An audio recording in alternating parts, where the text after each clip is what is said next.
በነገራችን ላይ የኪክ ቦክስ ስፖርት በጣም ነው የሚመቸኝ። የዛሬው ውሎን አይተዋል መሰል? አላየሁትም። ምንድነው? ሉላ ወጣ ብላለች። ነግራኛለች። ዛሬ የኢትዮጵያ ኪክ ቦክስ ፌዴሬሽን ፕሬዝዳንት አቶ ዳንኤል መኮንን ጋር ቆንጆ የሆነ ውሎ አድርጋለች። በጣም እንዲሁም የተለያየ ቢዝነሶች አሉት። ምን አይነት ውሎ እንዳለው ሉላ ታስቀኘናለች። ውሎ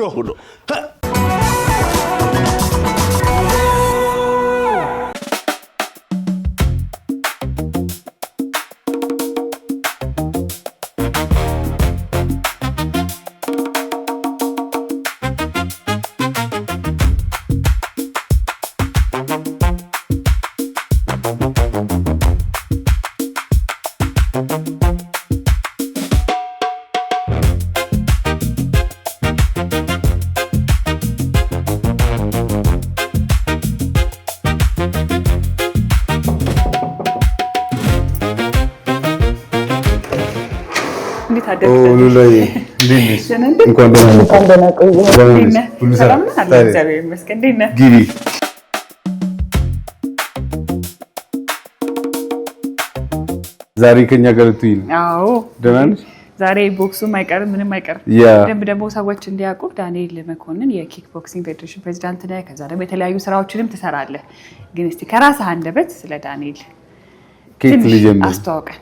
ዳንኤል መኮንን በጣም የሚወደውና ይገልጸኛል ብሎ የሚያስበው የመጀመሪያው የአምስት ልጆች አባት መሆኑና ባለትዳር መሆኑ እና የአዲስ አበባ ኪክ ቦክሲንግ ፌዴሬሽን ፕሬዝዳንት ነኝ። ስንተኛ ልጅ ነህ አንተ ለቤተሰብ? የመጀመሪያ ልጅ። የመጀመሪያ ልጅ ነኝ። ከኔ በታች 5 ነበር የነበሩት። እናቴ በጣም ጀግና ሴት ነች እና ያቺ ጀግና ሴት አንድ ጦርነት ነበረባት። ያ ጦርነት ምንድነው? ድህነት የሚባል ጦርነት ነው። ከዛ ፍልሚያ ገጥማ ነበር እና እኔ የመጀመሪያ ልጇ ስለሆንኩኝ ያንን የመቀላቀል ያን ጦርነት የመቀላቀል ግዴታ ነበረብኝ እና ስቀላቀል ድህነትን ያሸንፋል የተባለ ማንኛውም ነገር ጠቅላላ እሳተፍበታለሁ እና ያው ምርካቶም ደግሞ ድል ይሰጠኛል። ሌላው ደግሞ እግዚአብሔር ትልቅ ነገር ያደርጋል። የመጀመሪያው የኪክ ቦክሲንግ ውድድር ሜጋንፊ ላይ ሲደረግ ከተወዳደሩ ሰዎች የመጀመሪያው አንደኛው ነኝ። እሱም ላይ ድህነትን ለማሸነፍ ነው የተወዳደርኩት። ሰውየው ሽልማት ነበረው? ግን 1000 ብር ነበር ሽልማት። 1000 ብር ሆኖ እዛ ላይ ዳንኤል ነጋሽ ነፍሱን ይማረውና እኔና ዳንኤል ነጋሽ ነበር የተጫወትነው። ማን አሸነፈ? አልተሸናነፍንም። እንደ ሰፈር ስለነበር እሱ የካሳንቺስ ልጅ ነው፣ እኔ ደግሞ የአውቶቡስ ተራ ልጅ ነኝ እና ማአት የካሳንቺስ ልጆች በዛ በኩል ሜጋ ታቂው ከነበር ከመፍረሱ በፊት እንደዛ አንፊ ነበረውና መሀል ላይ ነበር ሪንግዋን እንደኔ ጂም የተዘረጋው እና በዚህ በኩል የአውቶቡስ ተራ ልጆች፣ የመርካቶ ልጆች፣ በዛ በኩል የካሳንቺስ ልጆች ምናምን ብዙ ነበሩ። ከዛ ግን ምን ሆነ? አፈርኩኝ። ልክ እንደሚጎዳኝ ሳቅ ዳንኤል እየተጫወትን እያለ የመጀመሪያው ዙር ላይ እሱን ራሱ የነገርኩት ከ10 ዓመት በፊት የነገርኩት ለሱ ራሱ አያውቅም። ኤርሚ የሚባለው የኪክ ቦክሲንግን እዚህ ሀገር ያመጣው ልጅ እሱ ነበር ዳኛ የነበረውና እየተጫወተ ልክ ጭንቅላቴን ሲመታኝ ዞረብኝ ማለት ነው። የምወድቅ ከሆነ መርካቶ ወደቀች ማለት ነው ብዬ አሰብኩ። ምን አደረክ? ጓንቴን አወጣውና ዳኛው እያዳለብኝ ነው ብዬ ወረወርኩበት ዳኛው ላይ። ከዛ ዳኛው አገደኝ ማለት ነው። ዲስኳሊፋይድ ሆንኩ። ያለቀስኩ ምናምን ራቁቴን ነው። ከዚህ በላይ ራቁትሽን ትጫወቺው ደረጃ ወርጄ ስወጣ የሰፈሬ ልጆች እየጨፈሩ መጡና ይዘውኝ ወጡ። በዛ ወደ አውቶቡስ ተራ ሄድን። ብሩስ በቃ ያው እኔ ዲስኳሊፋይድ ተደረግኩ። ምንም እንትን ላደርግ አልችልም እና እንደዛ ነው ያመለጥኩት የዛን ጊዜ አውቶቡስ ተራ እንዳትሸነፍ። ስለዚህ ዛሬ ቀኔ ምንድን ነው የሚመስለው? ዛሬ ቀኔ እንግዲህ ሉላ ከኔ ጋር ነው የምትውለው። ያው እዚህ ቡና እንጠጣና ከዛ ደግሞ ትንሽ እዚህ ቅርብ ጋር የራሴ ቤት፣ ይሄ ቤት የኔ ቤት አይደለም ተከራይቼ ነውና እዚህ ጋር የራሴ ቤት አለ እየሰራሁት ያለው። እሱን ሳይት ቼክ አደረግን በኋላ ቢሮ ገብተን አንዳንድ ነገሮች አይተን እንወጣና ወደ ፒያሳ ደግሞ ሌላ ጂም አለ፣ እዛ ሄደን ኤክሰርሳይዝ እናደርጋለን። ባስኬትቦል ከፈለግሽ ትጫወቻለሽ። ባስኬትቦል ሜዳ ያለው ሁሉ ነገር ያለው ጂም ነው። ከዛ ኢትዮ ፋይት ናይት ክሩ አለ፣ እነሱ ደግሞ ይመጡና ስብሰባ እናደርጋለን።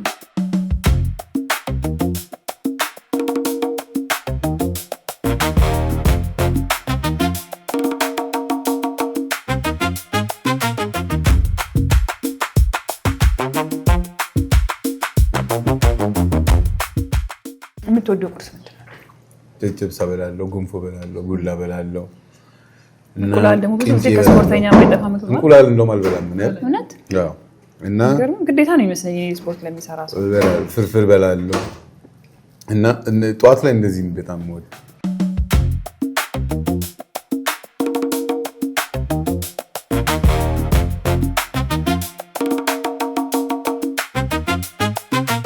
ማሚ ወደ ትልቋ ልጃችንን መንጃ ፈቃድ እያስተማረች ስለሆነ እሷን ይዛ ትሄዳለች እና ጊዜ ረፍዶባታል እና ተጨንቃ ነው እዚህ ያለች። በጣም ይቅርታ። ቆንጆ ቁርስ ነበር። በጣም አመሰግናለን። ቁርስ ብሉ።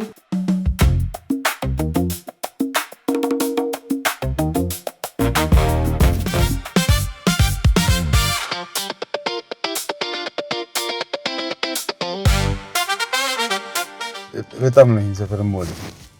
ምንድነው የምወደው?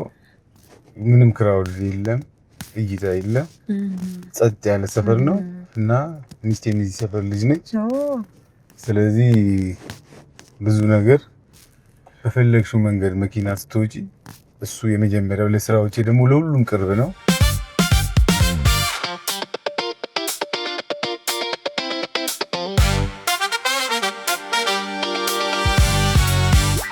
ምን ያህል ጊዜ ሆነ ማለት ነው ከተጀመረ? አሁን 4 ወሩ ነው ከተጀመረ። አይ ጥሩ ሄዱ። አዎ በጣም ጥሩ ሄዷል። ያው የግድ ነው ቶሎ መሰራት አለበት። ተከራይተን ስለሆነ እየኖርን ያለ ነው። ወደ ቤታችን ቶሎ መመለስ አለብን። እንዴት ነህ? ሰላም ነው? እንዴት ነህ? ሰላም ነህ? ሰላም እንዴት ነህ? ከእኔ ገባ ብዬ አይቼው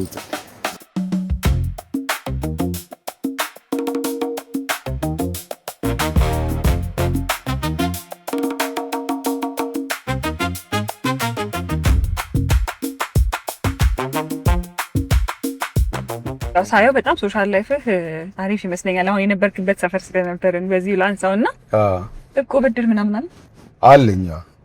እድር እዚሁ ሰፈር ላይ አለኝ። አሁን የነበርንበት ጋር ማለት ነው አለኝ። ማህበረሰቡ ያው ተደጋግፎ ነው የሚኖረው። ተደጋግፎ ሲኖር አንዱ የመደጋገፊያ መንገድ እድር ነው። ያው አሁን ደግሞ ወደኋላ ልመልስህና ወደ ልጅነት ስንመጣ ምን አይነት ልጅነት ነበረ? እድገትህስ ምን ይመስል ነበር? ልጅነቴ በጣም ከባድ የልጅነት ጊዜ ነበር። ማለት ከባድ ማለት እንደ ማንኛውም ሰው ኢትዮጵያ ውስጥ እንዳለ ሰው ተጫውቼ ሆያውዬ ጨፍሬ ስዕል ለአዲስ ዓመት ፎርም ሰጥቼ መልካም አዲስ ዓመት ነው ያሳለፍኩት። እናት ልጆች ሆነን ነው ስፖርቱን የጀመርነው። የቴኳንዶ፣ ኪክ ቦክሲንግ፣ የውሹ ስፖርት በጣም እኔ ራሴ 9 ዓመቴ ላይ በጣም ጎበዝ እንትን ነበርኩ። ሌሎቹ ልጆች ወንድሞቼ 6 ዓመታቸው ላይ ምናምን የጀመሩት እና ከዛ አንፃር ነው የጀመርነው። ስፖርተኞች ደግሞ ስፖርትን ሲመጡ አንድ ነገር ላይ ብቻ ትኩረት አድርገው ወደሱ ያዘነብላሉና አንተ ግን ወደ ቢዝነሱም ገብተሃልና እንዴት አጣጣምከው ይሄንን ታዲያ? ድህነት በቃ ገብቶኝ ነበር። ስለዚህ በስፖርትም ይሁን በምንም ይሁን በንግድም ይሁን ብቻ ድህነትን ማሸነፍ ዓላማ ያደርገኝ ነበር የተነሳ። ስለዚህ ያገኘሁትን ገንዘብ የሚያስገኝ ስራ ህጋዊ ይሁን እንጂ እሰራለሁ። ይሄ ሰፈር ነው የኔ ህይወት ታሪክ ያለው። ከዚህ ጀምሮ አሁን ይሄ ኳስ ሜዳ ዙሪያ ይባላል። ይሄ ፎቅ ነው እንግዲህ የኛ የትኛው? ዳኒ ጂም ደግሞ እዚህ ጋር ነው። ዳኒ ጂም እንዴት በስም ያረከው? ግን ፋሚሊ ብራንድ ለመገንባት መጀመሪያ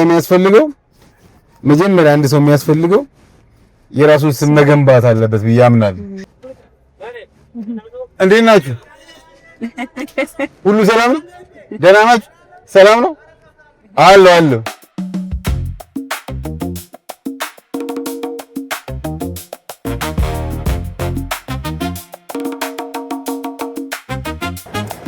መርካቶ ወይ ጉድ! አይገርምም? መርካቶ እንደዚህ ነው። እኛ እዚህ ውስጥ ነው ተወልደን ያደግነው። ከዛ እዚሁ ደግሞ ህንጻ ሰራችሁ? እዚሁ ህንጻ እዛ ጋር ያኛውም የኛ ህንጻ ነው። ላይ ጽሁፍ አየሁ። እሱም የኛ ነው። ባኒቡኒ ፎቅ ይባላል። ይሄ ሀካሊያ ፎቅ ይባላል። ምን ማለት ነው? ባኒቡኒ ማለት በዕብራይስጥ መጽሐፍ ቅዱስ ላይ ነው ያገኘነው። ማነጽ መገንባት ማለት ነው። ሀካሊያ ደግሞ እግዚአብሔር ይሰራል ማለት ነው።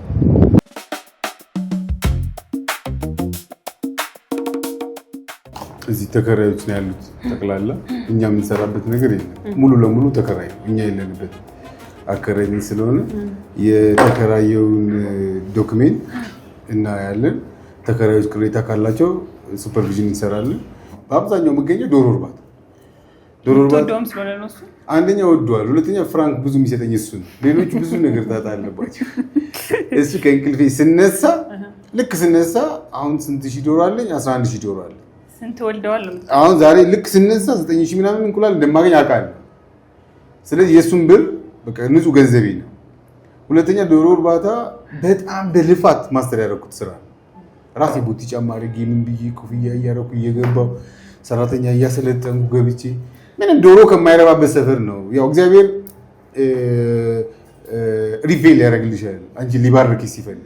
የሆነ ፍራንክ ትንንሽ ያገኝ እዚህ ሰፈር እቁብ ጥላለሁ። የእሱ ነው ፉሪ። ዝም ብዬ ምንም አላውቅም።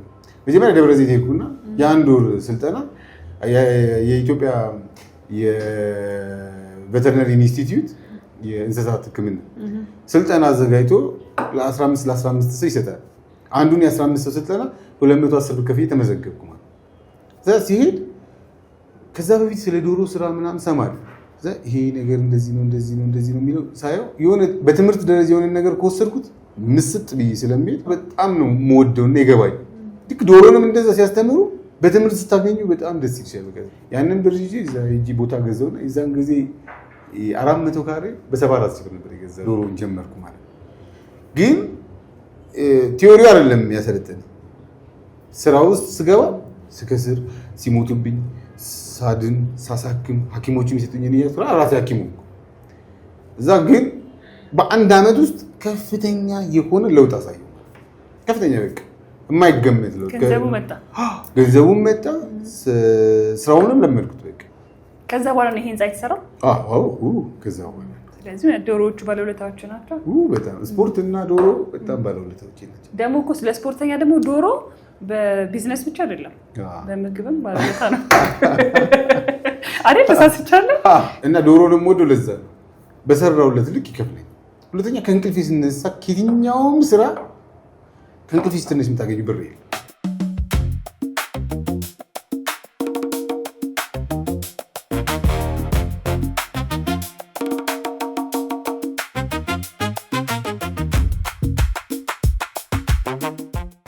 ያው ኪክ ቦክሲንግ በልጅነት ላይ ጀመርከው? አዎ። ማንን አይተህ ጀመርከው? የመጀመሪያ ሲጀምር ኪክ ቦክሲንግ አይደለም የጀመርኩት። ሲጀምር ኢንተርናሽናል ቴኳንዶ ነው የጀመርኩት። የራሳችን ግቢ ውስጥ የሚኖር ስፖርት አስተማሪ ነበረ፣ ጎረቤት የሆነ ማለት ነው። ኤልያስ ይባላል። ቴኳንዶን ትተን ውሹ ጀመር። ከዛ ሁለቱንም እየቀላቀልን ደግሞ እዚህ ኤፍሬም ማርሻል የሚባል ነበረ፣ እሱ ጋር የምንሰራ ነበረ። ግን ወደ ሲስተም የገባ ነው ኤልያስ ማርሻል ጋር ሳንሹ የሚባል የግብግብ ስፖርት ነበረው። እዛ ላይ ብዙ ጊዜ ተወዳደረ። ኪክ ቦክስን ይዞ መጣ። እንዳክሊሉ አንዳርግ የሚባል የሰፈራችን ሌላ ሰው ነበርና ብዙ ሰው አያውቀውም። ኪክ ቦክስ መጀመሪያ እሱ ነው ያመጣው። ከዛ እሱ ጋር ደግሞ ታናናሾቼና እኔ መስራት ጀመረ። ሞደርን ኪክ ቦክሲንግ ብዬ መጀመሪያ አውቶቢስ ተራ ላይ ትልቅ ጽሑፍ አድርጌ በ17 ዓመት የከፈትኩት የራሴ ነው። ብዙ ሽልማቶችን አግኝተሃል። የመጀመሪያው ሽልማትን በ17 ዓመትህ ነው አይደል? ከዛ በኋላ በ14 ዓመቴ ነው የመጀመሪያው ሽልማቴን ያገኘው። በ14 ዓመት ቅድም ያየሽው የ17 ዓመቴ ሽልማት ወደ 6ኛው ሽልማቴ ነው። አጠቃላይ ስንት ሽልማቶች አግኝተሃል በዚህ ዘርፍ? 8 የወርቅ ሜዳሊያ አለ። 4 አንደኛ የወጣበት ሰርቲፊኬት አለኝ ከአዲስ አበባ ስፖርትና ወጣቶች ቢሮ በቀጥታ ከራሳቸው ከአቶ ስንታየው የተቀበልኩት ማለት ነው። ከዛ ደግሞ የዛሬ 8 ዓመት አካባቢ አመራር ሆኜ መጣሁ። የሆነ ነገር በታሪክ ውስጥ ነበር እኮ የሚል ነገር ዳንኤል እኮ እዚህ ውስጥ ነበር የሚል ለልጆቼ አስቀምጬ ማለት የምፈልገው ታሪክ አለ። ምንድነው እሱ? ኪክ ቦክሲንግ ስፖርት በጣም ትልቅ እንዲሆን እፈልጋለሁ። የሌላው ዓለም ላይ ትልቅ ነው፣ በጣም ዓለም ላይ ትልቅ ነው። ኢትዮጵያ ውስጥ ትልቅ ሆኖ ብዙ አትሌቶች ተጠቃሚ ሆነው በጣም ሰፊ ስራ ተሰርቶበት የነ ዳንኤል ስራ ነው እንዲባል እፈልጋለሁ።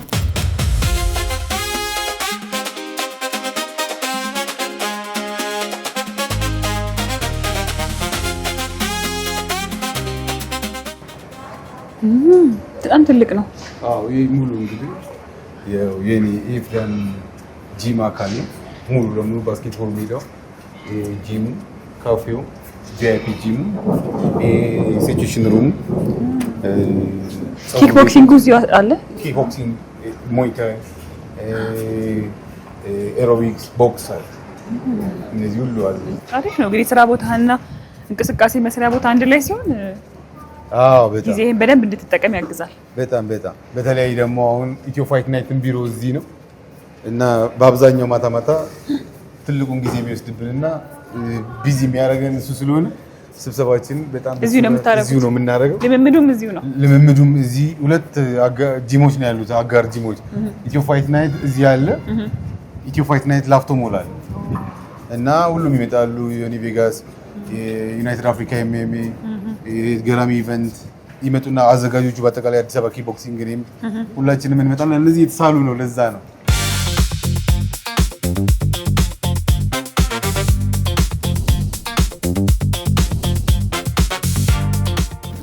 ትንሽ ከፍላጎት ጋር ማወራው ነገር አለ። እናንተ ቀጥሉ፣ እኔ እዚህ ጎበኛለሁ እስከዛ። ኦኬ።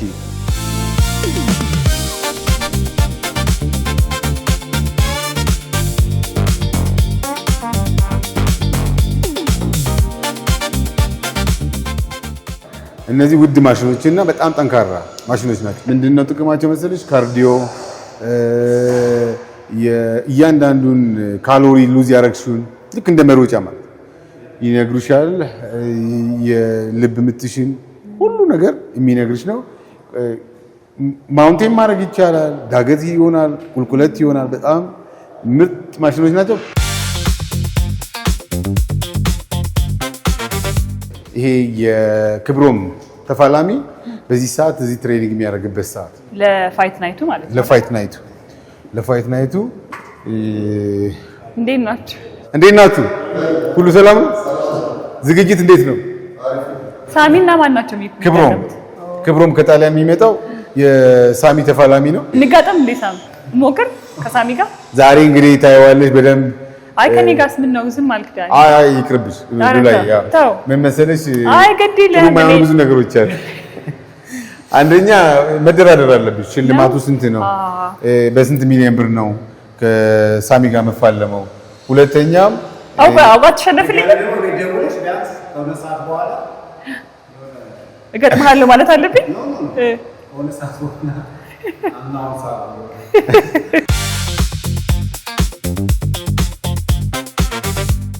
ይሄ የሴቶች ብቻ ሴቶች ሁሉ ይሰሩበታል፣ ግን በአብዛኛው ሙስሊም ሴቶች ለብቻቸው መስራት እንዲሰሩ ስለሚፈልግ ሼሪያው ስለሚያዛቸው ለነሱ ፕራይቬሲ ብለን ያዘጋጀነው ቪአይፒ ጂም ነው እና ሙሉ ለሙሉ አሁን ፈርኒሽ የተደረገ ነው፣ የተሰራበት ነው ያለው።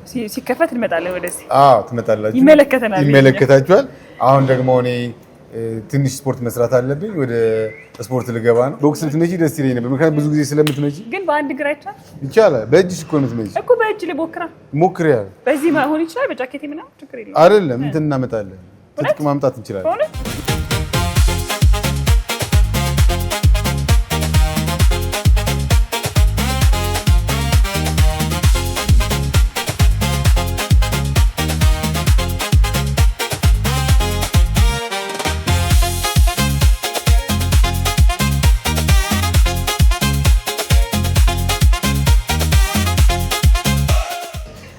እስካሁን ድረስ አብረን ብዙ ተጉዘናል። አራበሽም እኔ እስካሁን ደህና ነኝ። ቦክሲንጉን ትንሽ በቀጠልኩት እያልኩ ነበር። ብዙ ልምድ አገኘ ነበረ። እዚህ ካፌያችን ውስጥ ምሳ ነገር ብንሞክር ጥሩ ነው። አንዳንድ ጊዜ እዚህ ነው ምሳ የምበላው። ገና የተስተካከለ ያለ ካፌ ነው። በደንብ ስራ አልጀመረም ማለት ነው። ስለዚህ እዚሁ የሚጠቀም ሰው እዚሁ ምሳውን በልቶ ፀጉሩን ተቆርጦ ቁርሱን በልቶ ቀጉን ተቆርጦ ቡናውን ጠጥቶ ወደ ቢሮ መግባት ይችላል ማለት ነው። እንደ ኪክ ቦክሲንግ ደግሞ ስፖርተኛ ኪክ ቦክሲንግ የሚሰሩ ሰዎች ምን አይነት ምግብ ቢበሉ ጥሩ ነው ወይ መብላት አለባቸው? ያው እውነት ለመናገር እኔ አላውቀውም፣ ምክንያቱም እኔ ኒውትሪሽኒስት አይደለሁም። ግን እኛ እስከዛሬ ድረስ ስንበላ የነበረው ብዙ ካርቦሃይድሬት ያላቸው ነገሮች እንበላለን። ያው ቶሎ ስታርት ስለሚያደርጉ ሌላ ያገኘነውን ነገር ነው እየበላን እዚህ ደረስን። ስቲል እኔ እስካሁን ድረስ ያገኘሁትን ነገር ነው በላ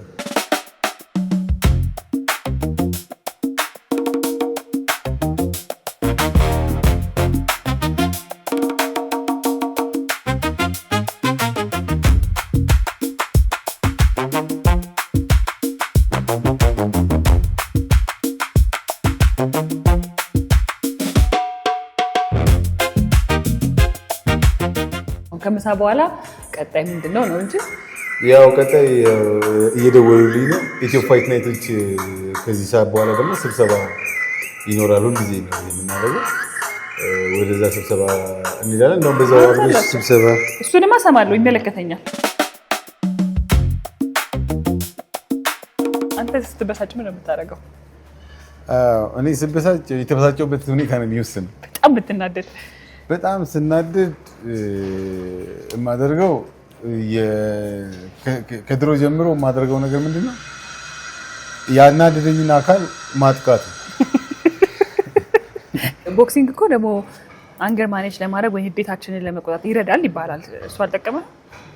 ያው ምልሽ እኮ ቀጥታ ወደዛ እኛም ሰዎች ነን እና ሰው እንደመሆንሽ መጠን ማንኛውም ሰው ምንም ቦክሲንግ ላይ ባይሆን ራሱ ሃንገር ማኔጅመንቱ የሚጠቀመው እንደ ተፈጥሮ ነው። ስለዚህ ያ ማለት ሁሉ ጊዜ እናደርገዋለን ማለት አይደለም፣ ግን በጣም ስትናደጂና አስፈላጊ ሆነ ስታገኙ፣ ለምሳሌ በህይወትሽ ላይ የመጣ ነገር ሲሆን፣ በፋሚሊሽ ላይ የመጣ ነገር ሲሆን፣ በስራሽ ላይ የመጣ ነገር ሲሆን ከዛ የተነሳ የምታደርጊው ነገር ከባድ ሊሆን ይችላል።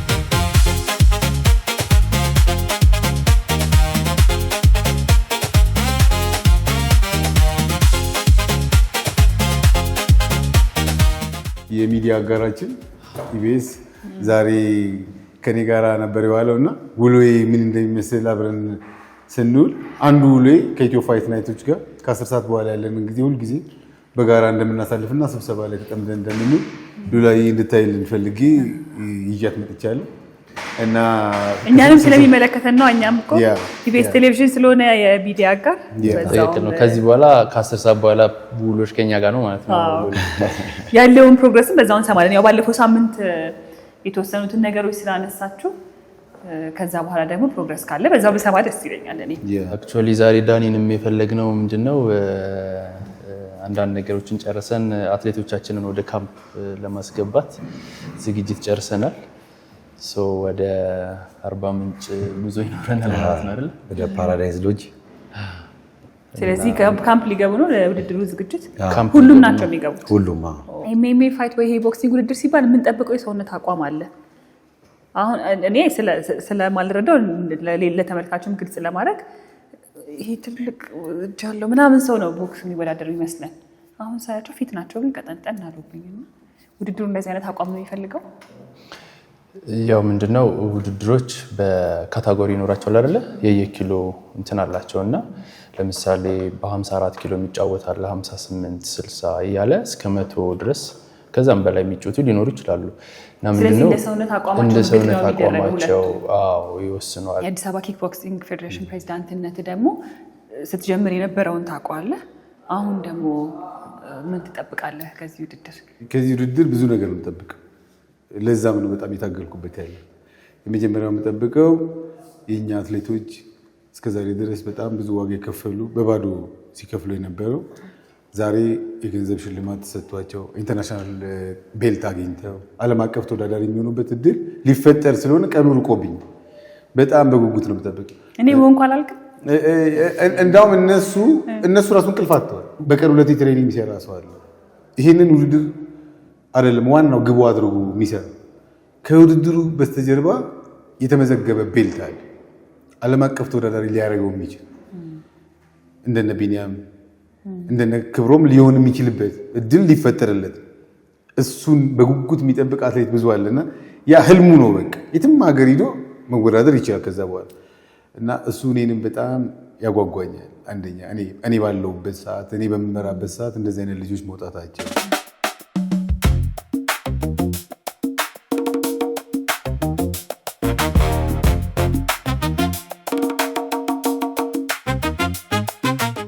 ዳኒ ደግሞ በቀጣይ ምን እንጠብቅ? በቀጣይ እንግዲህ ህዝብ ማገልገል ማለት በምንሰራቸው ስራዎች ውስጥ ጥራት ያላቸውን አቅርቦቶች በማድረግ የኢትዮጵያን ህዝብ ማገልገል፣ የሚያዝናኑ እንደ ኢትዮ ፋይት ናይት ስፖርቶቹን ኪክ ቦክሲንግን ወደ ህዝብ በማቅረብ እዚህ ሜዳ ላይ ሪንግ ዘርግተን ህዝብ እየጠራን ትልልቅ ፋይት ናይቶችን ማዘጋጀት እና ልጆቻችንን በአግባቡ ማሳደግ፣ ለቁም ነገር ማብቃት፣ በጨዋነት እንዲያድጉ ማድረግ እና ሀገራችንን ማገልገል። ህይወት ምን አስተማረች? ከህይወት የተማርኩት ምንድነው? ህይወት ራሷ የሚጋፈጣትን እንደምትወድ ነው የተማርኩት። ስለዚህ ሰው ብቻ ሊያጠቃ ሲመጣ ሳይሆን ህይወትም የሆነ ነገር ልታረግ ፌስ ማድረግ ከራሷ ከህይወት ነው የተማርኩት። ምክንያቱም ህይወት በሽሽሻት ቁጥር የምታሳድሽ፣ በተጋፈጥሻት ቁጥር የምትጠቅምሽና የምትባረክሽ ነገር ነች። አሁን ከዚህ በኋላ ምንድነው ትንሽ ናፕ ማድረግ አለብኝ። በጣም ጠዋት ነው የተነሳሁት። ስለዚህ ትንሽ ናፕ አደረግና ከዛ በኋላ ሰፊ ጊዜ ልጆች እየጋበዝኳቸው ምናምን አብሬያቸው መሆን አለብኝ። ማታ እራት አብሬያቸው እበላለሁ ብዬ አስባለሁ። ይዣቸው እወጣለሁ እኔ። ስለዚህ በዚሁ ልሂዳ፣ በዚሁ እያብረሽን እራት በቤት ደስ ይለን ነበር። በጣም ነው የሚወዱሽ እና ኢቢኤስን በጣም አመሰግናለሁ። በጣም አመሰግናለሁ። በጣም ጥሩ ቀን ነበረኝ። በርታልን። እንግዲህ ኢትዮ ፋይት ናይትን በጉጉት እየጠበቅን ስለሆነ በቀጣይ ደግሞ ከኢቢኤስ ቴሌቪዥን ጋር ቀጣይ ነገሮችን ማሳወቃችን አይቀርምና የዛኔ ይመስለኛል የምንገናኘው በድጋሚ። የዛኔ እንገናኛለን። አመሰግናለሁ ዳኒ። ሰላም። እሺ፣ መልካም ጊዜ። እስከ መጨረሻው ድረስ ከኛ ጋር ስለነበራችሁ እናመሰግናለን። የምናዘጋጃቸውን አዝናኝ ቪዲዮዎች ማየት ከፈለጋችሁ እዚች ጋር ጠቅ ያድርጉ። ሰብስክራይብ የሚለውን ደግሞ እዚህ ጋር ጠቅ ማድረግ እንዳትረሱ። በቀጣይ ቪዲዮ እንገናኝ።